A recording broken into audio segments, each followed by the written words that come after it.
Hello and welcome. You are listening to the Investor Lab. My name is Goose, but on today's show, it's not just me.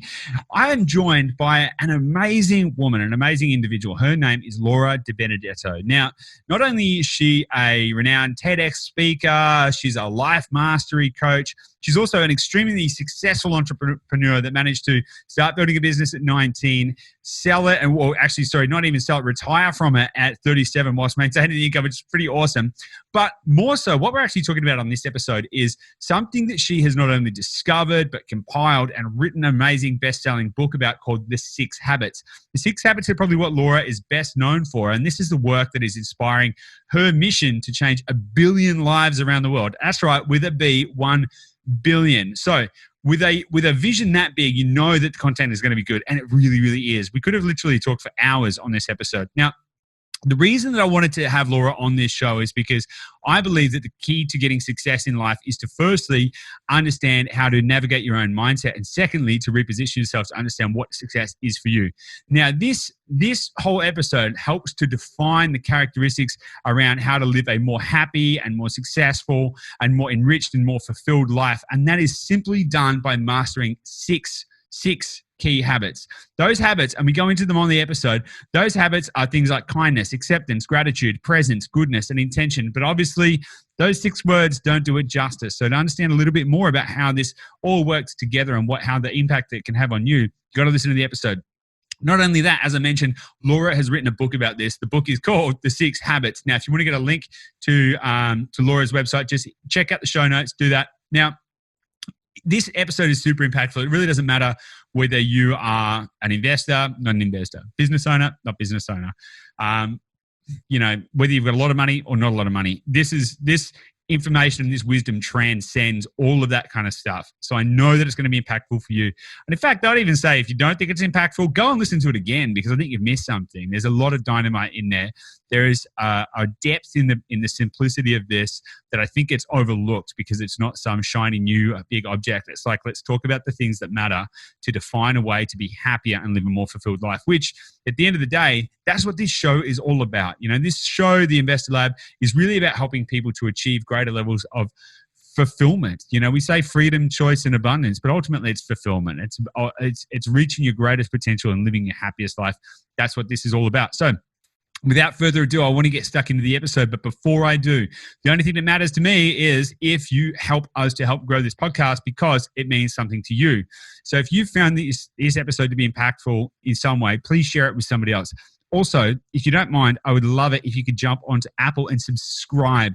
So when you subscribe on the Apple Podcast app, that is the thing that helps us to rise up the rankings and helps more people to find out more about our show. In fact, we recently peaked at number 8 on the Entrepreneurship Podcast, and that is on the Entrepreneurship charts, and that is all thanks to you guys. So I want to say thanks for that, but I think we can do better and spread more love and deeper messages that are going to help people to achieve greater levels of fulfillment in their life. So if you want to do that, that'd be amazing. Otherwise, let's get stuck into the episode. Let us discover the 6 habits for bringing your dreams to life. I look forward to seeing you on the inside.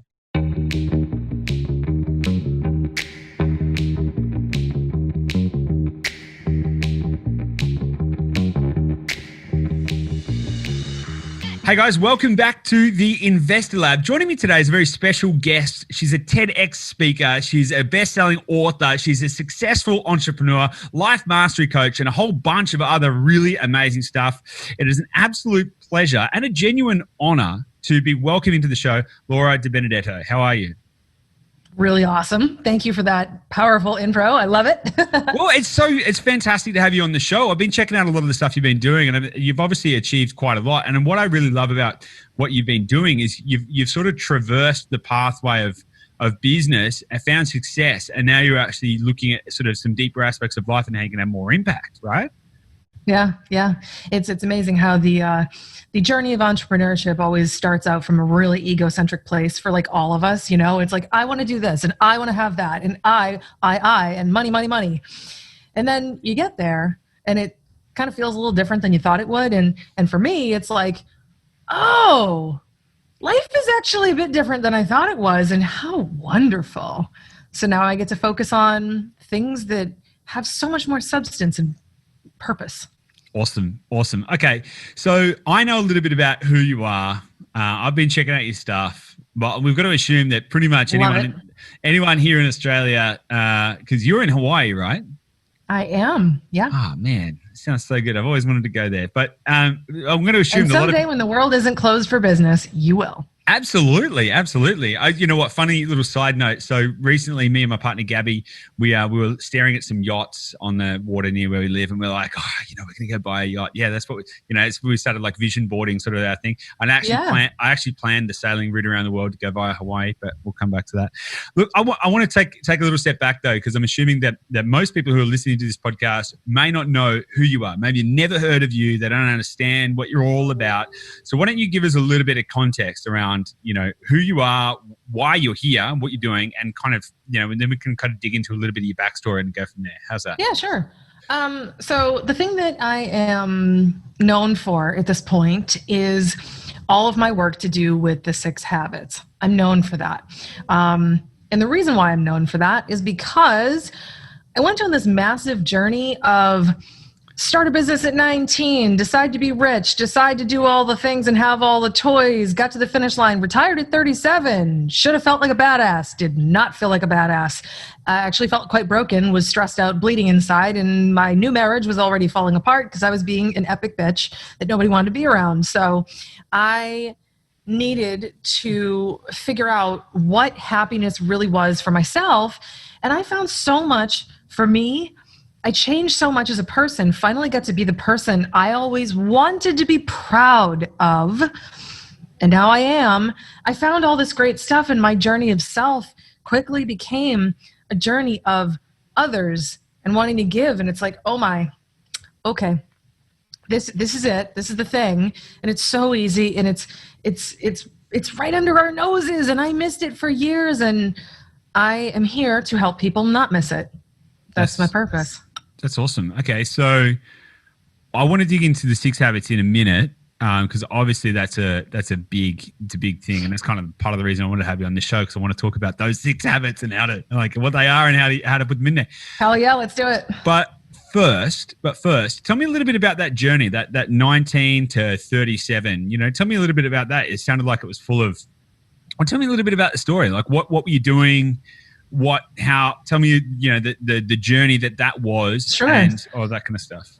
It's crazy how I can quickly summarize and be like, oh yeah, I started a company at 19 and retired at 37, whiz bang boom, there's the story. No. Yeah. So, at 19, I wanted to just have a job I didn't hate. And I wanted to have a boss that I didn't think was an idiot. So turns out I don't think I'm an idiot. So I decided to start a company and create the company I wanted to work for. And I started a business, and boy, did I make a lot of mistakes. I sold the wrong clients. I made mistakes. I screwed up. I learned a lot of lessons. I grew my company. I hired people. I fired people. Had clients fire me.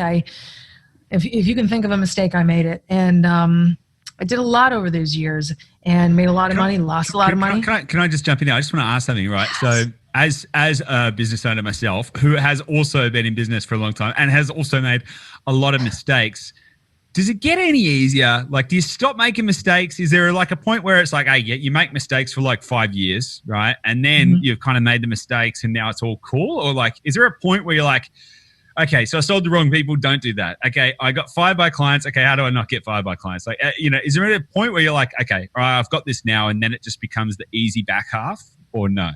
Yes, that's when you're dead. Got it. You never stop screwing up. You just make a different kind of mistake. Because the thing is, early in my career, I made a bunch of dumb rookie mistakes. Then, later in my career, I made bigger, more expensive mistakes. So the quality of my mistakes, my boo-boos and whatever, they increased over time as the quality of my company went up, It's not exactly encouraging, but you know what does get better? Your ability to weather the storm and not fall apart. When you make mistakes, you just like in the beginning, oh my God, I'm falling apart. I made a mistake, right? But then 10 years in, you're like, damn it. And you just keep moving. All right. So I want to ask you something. What was your, during that time, actually, I'm going to ask 2 frames on this. During that time, but then also bigger picture. Yeah. What has been your favorite mistake? Wow. That's a good question. Nobody ever stumps me. My favorite mistake. My first marriage. Does that count? It's your story. You tell me. That's fine. It was fun. It was 10 years. 7 of it was pretty cool. Great. Yeah. I'm a big believer that mistakes are obviously just a part of our journey, and I think every single one teaches us something. So I always like to think, what's the favorite one? What is the best one that I've done? That's a good question. It's provocative, but it certainly is. Yeah, my ex-husband, he's he's an interesting human. I send him loads of love and peace and all the good things, and from way the hell over here. Like, we're good. We're good. Okay. You were a lot of fun. We did a lot of traveling together. I think we grew as people together. And I think, I don't know. I married him 8 weeks after I met him. Exciting. So, that's exciting. Very. Imagine the shock on my mom's face. She's like, I'm sorry. You're doing what? Yeah. This guy, what's your name? Yeah. I'm going to marry him. Yeah, nice. Yeah. Okay, cool. All right. Okay, so that was during that time. That was in your sort of 19 to 37. That was in those that rocket ship, ups, downs. Yep. Yeah. Okay, got it.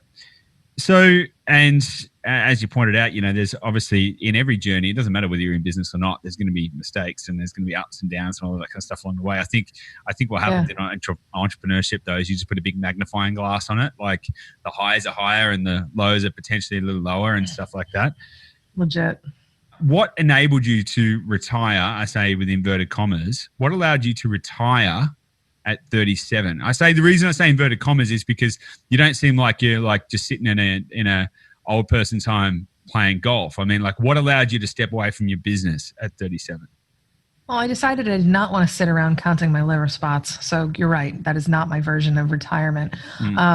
Sitting still is not something I'm good at. So when I was 32, I was like, I think it's my time.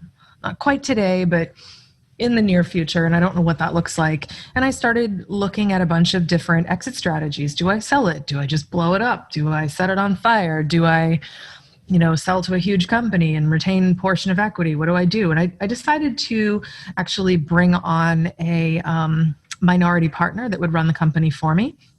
So I still own the company, awesome. And I get paid to not work there, which is wonderful. So good. My question that I was asking myself, and it's a fine question we should all ask ourselves as entrepreneurs, and I hope you're doing it, is how do I keep the money but not the work? That's a fine question. So that is the one that led me to the answer of bringing on the successor of my dreams. Her name's Julia, and I love her. And we're kind of like a dream team. And she's basically another me, but a little bit more like Chuck Norris. You need that when you're dealing with people in contracts. She got cancer recently. So I'm actually back for a little while, just covering for her while she's out. Totally fine. But yeah, the whole retirement thing, I got there and I was like, wow, this whole sitting still thing. Oh God, I'm alone with my thoughts. Ooh, that's where the whole book came from because I didn't like what I was thinking. And, I got a lot of life in me. Sitting still is boring. I actually love business. I love it. I love creating structures and systems and solving problems. And I also love spending time on the beach and hanging out with sea turtles and climbing mountains. And I do all of that. So I work a lot less than I've ever worked in my life, but I've got more going on. Neat. Okay. So that makes sense. So it's a great question to ask as well, by the way. Like, how do I keep the cash flow and not the work? I think that's a great question to ask. How do I fire myself? Yeah, and I think realistically, like, there's a certain proportion of our audience who don't run businesses and they've got in their jobs and all of that kind of stuff, and that's totally fine. The same question, it's the same desire. Everyone has the same desire. They want more time, more freedom, more money. Everyone wants the ability to do what they want, when they want, with who they want. Some people, that is showing up in their work or their business. And I speak to a lot of people, they're like, I want the ability to not have to work, but I still actually love what I do.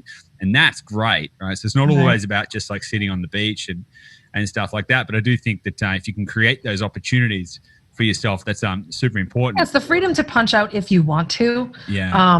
And that was the thing for me, is I always defined retirement as the lack of obligation to work. Yep. I'm probably going to work. I say that with the air quotes as well. I'll probably work until I'm dead because I actually like it. Keeps your brain sharp. I mean, I wouldn't be having this fun conversation with you and getting fired up every day and have something to live for and something where I feel like I can actually make a difference in the world if I wasn't, quote unquote, working. And I think work keeps us young. It keeps us sharp and, I don't know, it keeps our worlds full and bright. I agree. Okay. So the 6 habits, did you start to form your ideas around the 6 habits before the retirement point, or only once you had that void of oh my God, I'm here with myself? How did you discover the 6 habits? What are the 6 habits? Which one do you want to know first? You just asked me 2 questions. I did. Let's touch on what the 6 habits are, and then let's talk about how you came across them. How's that? Okay. So the 6 habits are kindness to ourselves, acceptance of ourselves, gratitude, and way beyond what we think it is, presence, goodness, which is energy in and energy out, and intention, which is who, what, where, why, when, and how you're going to do what you want in life. So by and large, these habits all work in concert with each other. Usually when people first hear these, I get the skepticism of oh, those are easy. Really? Then why aren't you living your dream life if they're so easy? Explain this to me. Why aren't you retired and, hanging out with sea turtles if that's what makes you, really light up inside? Explain this to me. Why are you fighting with your wife? Why? Really? Is it really that simple? Simple, perhaps, not easy, because we've cultivated a life where we're remarkably good at the dark side of these habits. We treat ourselves like crap. We don't accept ourselves. We compare ourselves to others. We take things and people for granted. We are so distracted by what's happening tomorrow, by what happened before. Oh my God, the news. We have loads of toxic people and things in our lives that destroy and erode our well-being, and we put them there. And we don't put enough good things, and we have no idea what we want or how to get it. So guess what? No, none of this is obvious. We need help, and I needed help.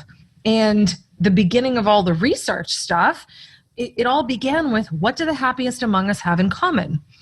And then as I started compiling my data and figuring out what the happiest among us do have in common, I was like, oh, wow. It was a big pile of stuff. But then I started seeing patterns. Ooh, this is actually part of that. Ooh, that's part of that. And that's part of that. It was just 6 things. And there's 6 habitual behaviors mentally. These are mental habits that are relationships that we have with ourselves and with life. Okay, so the 6, just so I make sure I recap, 6 are kindness, acceptance, gratitude, presence, goodness, and intention. Yep, you nailed it. Awesome. Okay, great. Now I'm going to circle back. Did the thoughts did this start to coagulate before or after the point at which you stepped away from your company?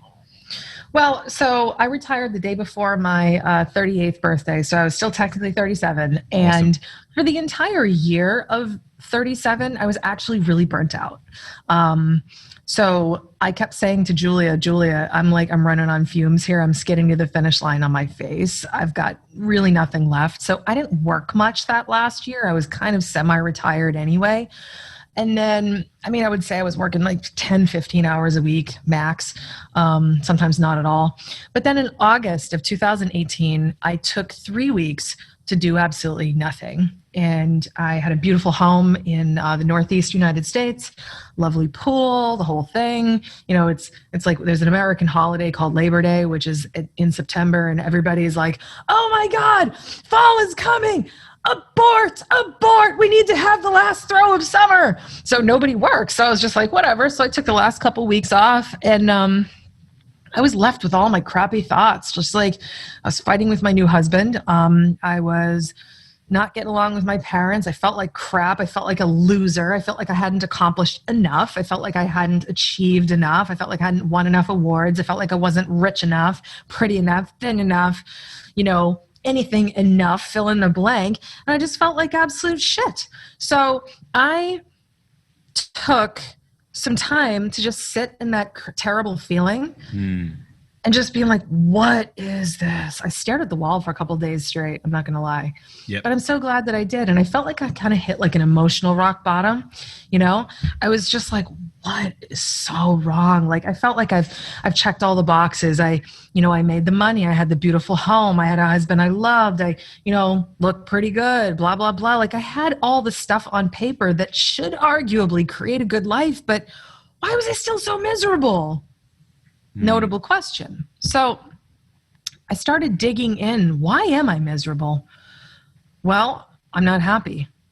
Well, what have I been doing to create the happiness? And it was just a succession of questions, and I started to really just feel like I had gotten it wrong all these years. Like, why was I always chasing money? Why was I always chasing awards and this and that? And it's nice to be successful. It is. But when you create it from a place of self-loathing, no matter what you achieve, you can't appreciate it once you get there. And that was really the big thing for me, was just like, wow, just realizing I had basically created a nice gilded prison for myself. Because it's not about the money. It never was. It's, do you feel the joy in your heart that you're supposed to feel? And I didn't. I just felt empty. Oh, and I was, from years of being stressed out, I was literally bleeding inside. So I was having health problems on top of all my other problems. And I was just like, just really inspired by, I guess, just like the staggering truth that in the silence of those 3 weeks, I could no longer ignore. So that was the inspiration. Okay. So that was the inspiration for change. You were like, okay, this sucks. I've fallen out of love with myself. How do I fall back in love with myself, the world? Oh, no, I didn't fall out of love. I was never in love with myself. I never learned those things. Oh yeah, absolutely. I mean, it would have been easier to fall back in love, but I had to actually learn to love myself. I had to learn what a good relationship with me is supposed to look like, and then how to build one, and what that entails, and what I had to do to actually fall in love at all, and fall in love with life, and be able to just show up better as a person. God, yeah. I mean, I can relate to that massively. I mean, I was basically an alcoholic drug addict for about 10 years, burnt out, working 100-hour weeks in a dead end business. Oh man, life was grim. Like, I was pretty much, I've been there, and then had to sort of face up and go, hey, what is going on out here? And like, I realized that I'd never been in love with myself. I had never, experienced that kind of connectivity. So I empathize massively with that stage of your journey, albeit we probably took different paths to get to that same or a similar point. So, okay, so you've gotten to that point, obviously a big turning point moment. Let's talk about the 6 habits then. Let's talk about sort of what they are practically. And if someone was listening to this at home, like, and they're going, hang on a second, maybe they're earning good money, maybe they're not earning good money. Like, everyone's, maybe they've got a business, maybe they've got no business, maybe they're real estate investors, maybe they're not real estate investors. But I think everyone really needs to probably think about this kind of stuff a little bit more, right? If they want to achieve. Yeah. So let's talk about that then. Let's talk about kindness. Sure. Kindness is a great place to start. And so when we think about kindness, right, just the word itself, we usually think about gestures towards other people that are generous, right? That's usually how people think of kindness to strangers, or kindness to children, or whatever. And you think about loving gestures towards others. The way that I'm talking about this is kindness towards ourselves. This is the way we treat ourselves indeed, the stuff we say to ourselves mentally and verbally. And I'm going to give you some tangible examples. So, and these are all from things I have said to myself and things I've done to myself. So when I was unkind to myself, I put myself on a diet for 20 years, never believing that I could ever be successful if I wasn't thin enough, pretty enough, blah, blah, blah, right? I constantly told myself that I wasn't going to make that sale, right? And I would achieve out of fear of fulfilling that prophecy, right?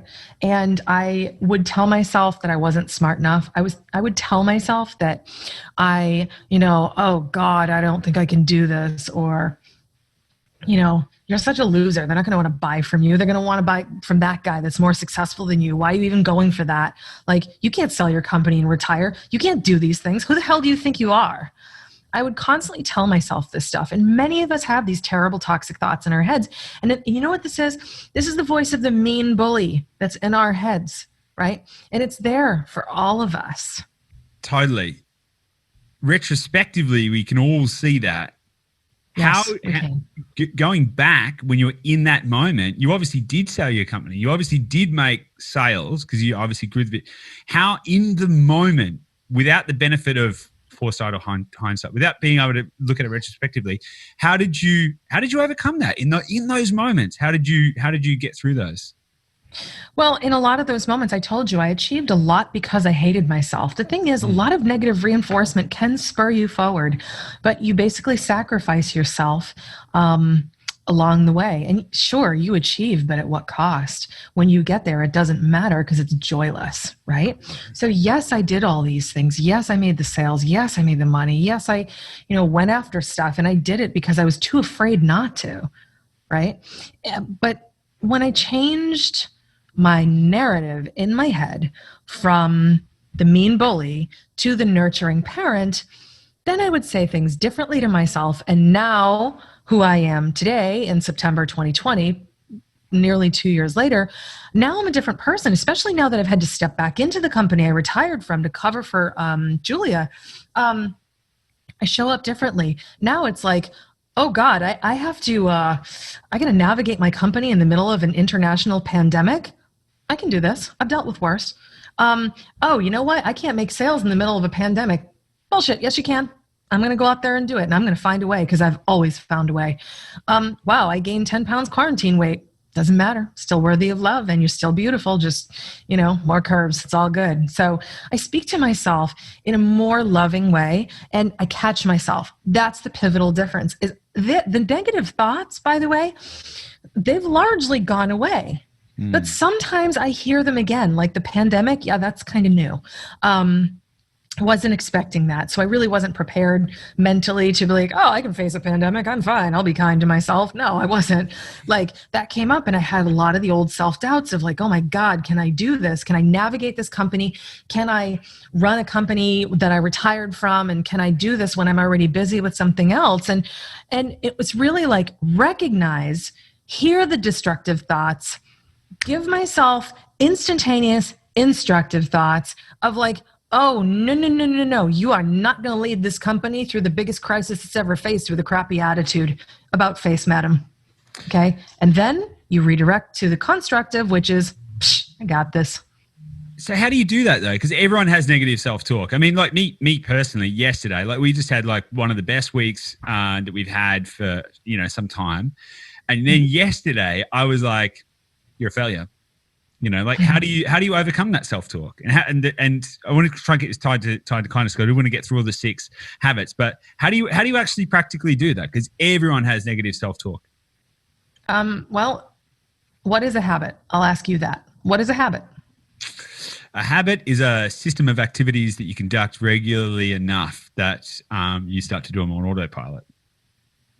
That's exactly what a mental habit is as well. This is something where you have to begin with self-awareness.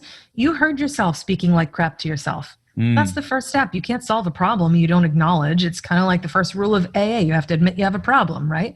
So you have to acknowledge, you have to hear yourself, and then also realize that in order for you to have a new mental habit, you need to repetitiously, constantly correct yourself and put the good things in place.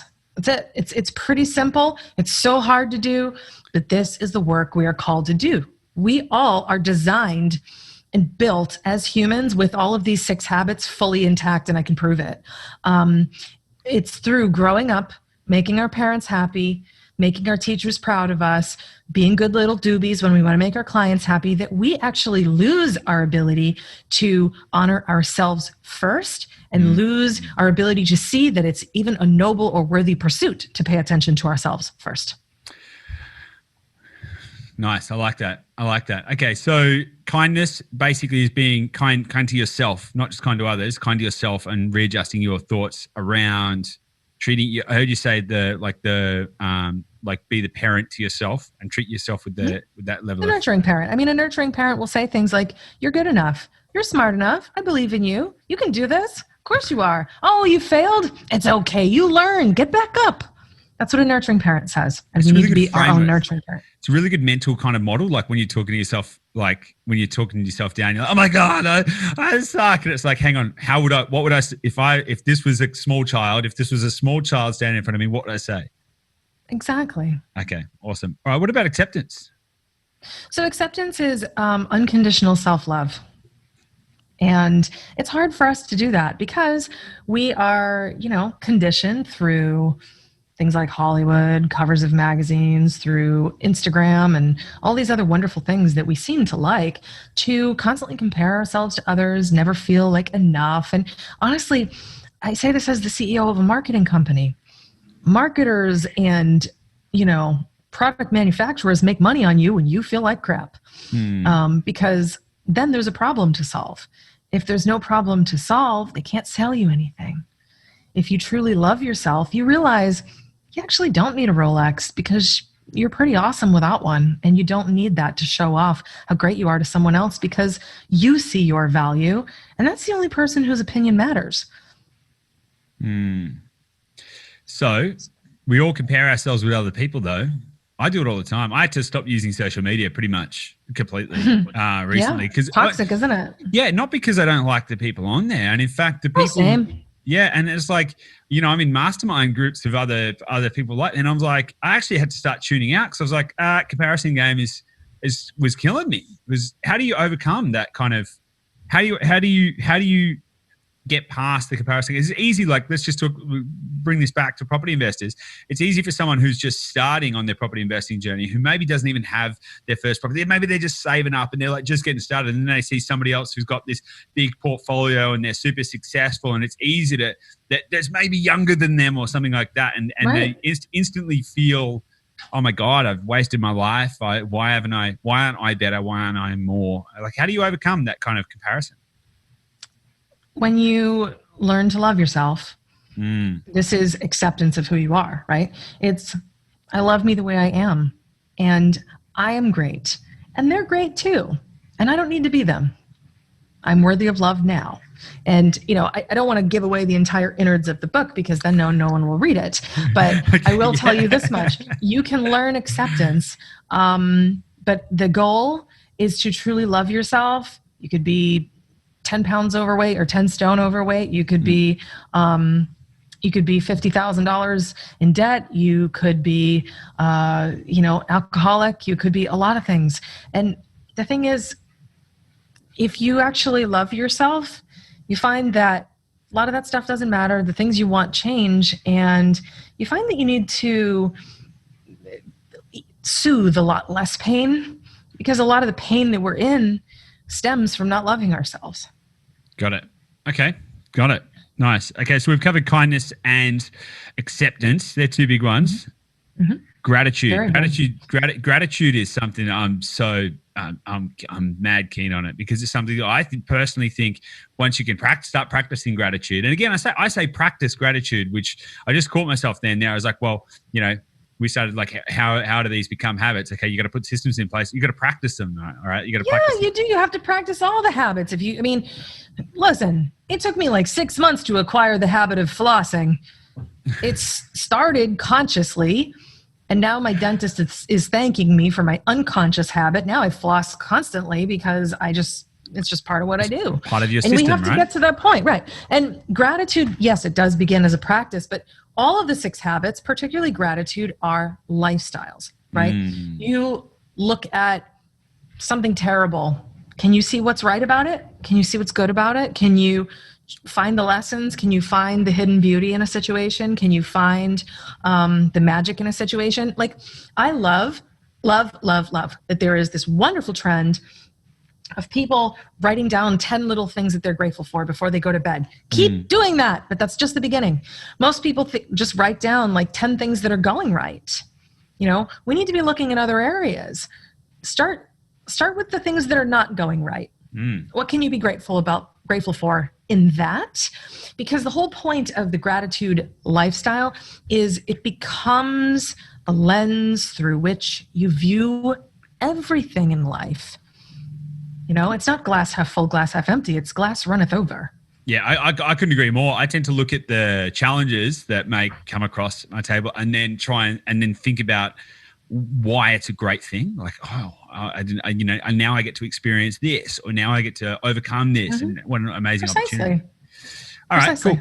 So we touched on 3. Do you want to run us through the next 3? I'm mindful that I'm digging in because I'm really interested in this. So I'm like chewing up all the time here. Do you want to run us through the next? You need to read my book, baby. I know. I've got it. But like, run us through the next 3 because I want to ask some more questions about this rather than just talking about each point. So run us through the next 3 quickly because I want to dig into a few more questions. So presence, we're distracted. Okay, we're worried about the news. Oh my God, is the world going to fall apart tomorrow? Are we going to get? Are we all going to be like? Catching COVID? Are we all going to be like having our businesses fall apart, government overreach, blah, whatever it is that you're worried about? Like, we worry. Worry is a big part of presence. Worry is evidence of you not being present because this moment's good. This particular moment is pretty awesome. And like, I could easily worry about tomorrow. Easily. I could worry about my meetings later, but they don't matter. What matters is this conversation. This moment is pretty rocking. And if I lose sight of that, I'm really robbing myself of joy. I'm doing it to me, right? So presence, we think about our past. We don't put our phones down. We don't like opt into the moment because we're so addicted to our shiny glowing rectangles, whatever. It doesn't matter. Like, we have all lost the ability to be present. So then the other habit number 5 is goodness. It's adding more good things that you love and subtracting the harmful things that hurt you. It's pretty simple. Intention is, again, like I said, who, what, where, why, when, and how. All about what you want out of life. So the one thing I do want to say before we move on, I mentioned this briefly, and I think it bears repeating. We were all born with these habits, and here's the proof of it that I said I had. I want you to envision right now, as you and I are talking and everybody listening, I want you to envision a 3-year-old that wants ice cream. Okay? That 3-year-old wants ice cream with a passion so fervently, you don't dare say no to that kid because they're going to ask you relentlessly. They're not going to give up. They're going to get their ice cream. They want it. They can visualize it. They can taste it. And when they get it, my God, they're so happy. You see their little face lit up with joy. They believe they deserve it. They know that they're going to, be a happy person when they get it. That when they get it, nothing else matters. The ice cream silence exists for a reason. That little 3-year-old is like, Mommy, you're talking. No, I'm with my ice cream, right? They, they're adding something good to their life. It's a default. So they've got intention. I want the ice cream. Give me the ice cream, right? They're present with it. They're adding the goodness. They believe they're worthy of it. They know they deserve it. They're not giving themselves crap for it, right? And then they're grateful. They're happy. Their little face lights up. The 3-year-old with the ice cream is all of us, my friend. All of us. That is right? So good. That is so good. Yeah, and here's the thing. The fact that we are not like that 3-year-old that wants that ice cream cone proves my point that we have lost our ability, not that we never had it, we've lost it and we can return to it. And that is what the 6 habits is all about. It's returning to the way we are born and allowing us to be the joyful creatures we are meant to be. Have you ever thought about like at what point do we lose it? Like, is it like when people go to school, or is like at what point do we stop? At what point do we stop having the 6 habits? If we're all born with it, and I agree with you and all of that stuff, at what point does it stop? It doesn't stop like that. It's a gradual death. It's something where every time we want to make our mom happy, every time we want to get our brother to stop kicking us in the shins, every time we want our teacher to be proud of us, every time someone externally says, children are better seen and not heard, every time we are told to behave and we need to do all these things. You know where else it happens? We learn not to be kind to ourselves by watching the people we love not be kind to themselves. Perfect example. My mom always told me I was a beautiful little girl, right? Oh, you have such cute little freckles and I love your hair and blah, blah, blah, blah. But she looked in the mirror and she said the most ungodly stuff to herself. And my mom, poor woman, she's 77. She's been on a diet for probably 60 years. Whoa. Okay. And that is where I learned not to be kind to myself. That's where I learned to be on a diet for 20 years. Okay. I mean, I'm done with that. But like, I learned such terrible things by watching others, not what they said to me, but by watching others, by wanting to please others, by wanting to get along with others. Right. And I had no one to guide me that these were the 6 tenets of life that we should never let go of. Honey, you want to be rich and you want to live in paradise? Cool. And you want to be happy? Then you need these things and never let these go. Oh, people are being mean to you at school? Looks like we're done with that. Like, we don't protect our children enough. We don't protect ourselves enough. We don't prioritize happiness. Oh, poo poo. Or little kids, get asked, oh, what do you want to be when you grow up? And they answer happy. We are all like, oh, that's so cute. No, that's actually the only correct answer. Okay. All right, cool. So like what happens given that most people don't embody like these 6 habits, they may 1 or 2 or maybe even 3. Most people probably don't have all 6 of them dialed in. Correct. What happens when you do get all 6 dialed in? Do you just like transcend into a ball of light and become, enlightened? What happens when you get all 6 working together? Yeah. So God himself sends you a magic carpet and then you ascend into heaven. That's exactly what happens. Perfect. No, it's not. First of all, it doesn't happen overnight. You slowly gain these things and you actually slowly change as a person.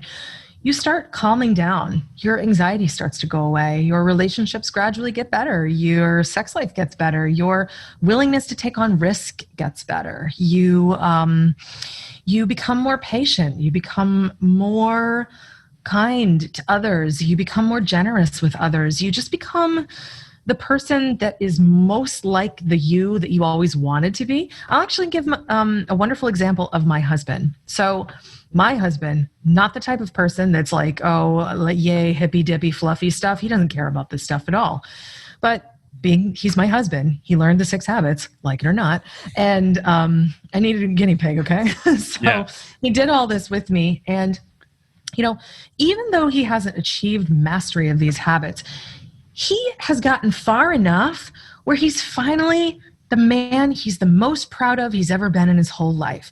He's pursuing his dreams. He's communicating better with me. We have a wonderful relationship. He likes who he is. He's forgiven people from his past that really needed it. And he's got a great relationship with his family. And he's finally the man that makes him really happy when he looks in the mirror. And that's huge, huge. And the further he goes in his own mastery journey, the more he likes himself, the more he takes on risks, the more he believes in himself to start businesses. I mean, it's awesome. He's my own personal case study. I love it. That's great. It's great. It's funny, isn't it? Because you could strip everything back. It really doesn't matter whether you've got $100 million or $100. If you look in the mirror and you're like, this is great. Life is great. I'm great. Everything's great. I'm happy. It really doesn't matter. You could have no shoes. You could be living in a tent. But if you're enraptured with joy, who cares? Who actually cares, right? Your definition of wealth will change, by the way. Okay. It does. And I'm all about material wealth. Big fan. Okay. But when you have inner wealth, you deprioritize external wealth so much so that your relationship with it changes and you actually automatically manifest more external wealth because you are attuned to a higher frequency.